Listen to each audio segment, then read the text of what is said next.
Hey guys, it's time to Nefus and Chill. In this video, I'm going to be answering two questions that are concerned with the new changes to Engulfing Flames.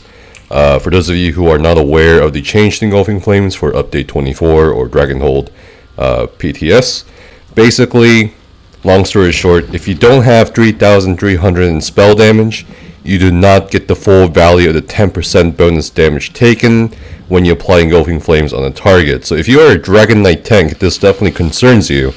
And two of the questions I want to answer in this video is Dragon Knight dead as a PvE tank, as a lot of people seem to be saying for whatever reason? And two, is it possible to get the full value still as a tank? The first question, so basically, in my opinion, this is a really good change, because it's like saying, okay, well, we need to put more diversity in PvE raids, and you're always going to be guaranteed to have at least one Magicka Dragon Knight if you're going to run a Magicka DPS composition to apply the full value of Engulfing Flames. And this is going to be a really good boost to the other Magicka DPS in your group. Secondly, the Dragon Knight as a class has been a pretty strong, like #1 the strongest tank class for like the past 4 to 5 years. So this change to how Engulfing Flames works is actually a good one.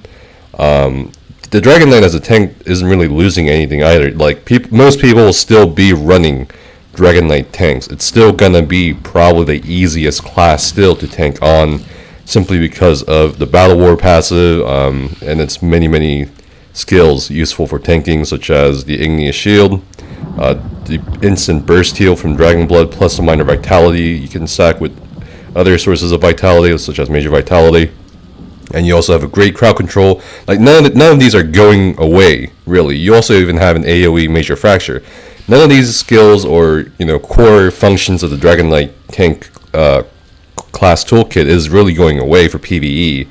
The only thing that's changing is you probably will not be able to apply Engulfing Flames, except maybe in like certain instances with certain builds. But other than that, I think this is a great change to introduce some more raid diversity. However, as people say it's dead, like you still do get Mind Brutality every time you cast a Earthen Heart ability. So over here, Mountain's Blessing, when you cast an Earthen ability, you and your group gain Mind Brutality, and this is like pretty much the only source in a raid. If you're running a DPS composition with stamina, you're gonna be able to get it. Pretty much. You can probably actually also argue that, well, you may need stamina DKs next patch because of how the Stone Giant works, the stagger and all that, which is a valid point.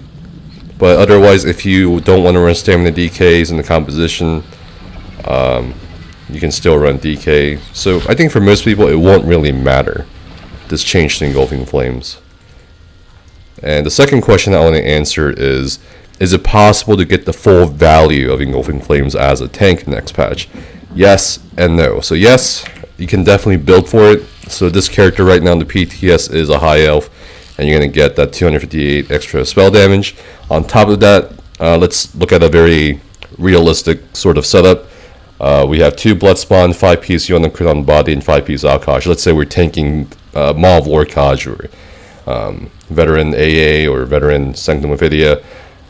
We have like sturdy traits on every piece. Obviously this can be adjusted. With the Mundus Stone we have the Apprentice, we still have Tri-Stat Food, and we have about 2,665 spell damage on this setup. And on the traits, on the jewelry traits, you have Infuse, and you just slap on spell damage glyphs. Now as you've noticed by now, this is like, okay, well, you're sacrificing potential stats for spell damage. Like you could have Triune or whatever else you want on here, but it is definitely possible to get up to the 3,300 spell damage. And on the sword enchantment, we do have the weapon damage enchant, and you can have a source of major sorcery, whether it's through potions, and if you want to run tri-stat potions or whatever, you can still do that. But again, you are sacrificing quite a lot of stats. So let's look here. We do get the full value of Engulfing Flames, pretty much. But again, you're going to be sacrificing some stats for sure.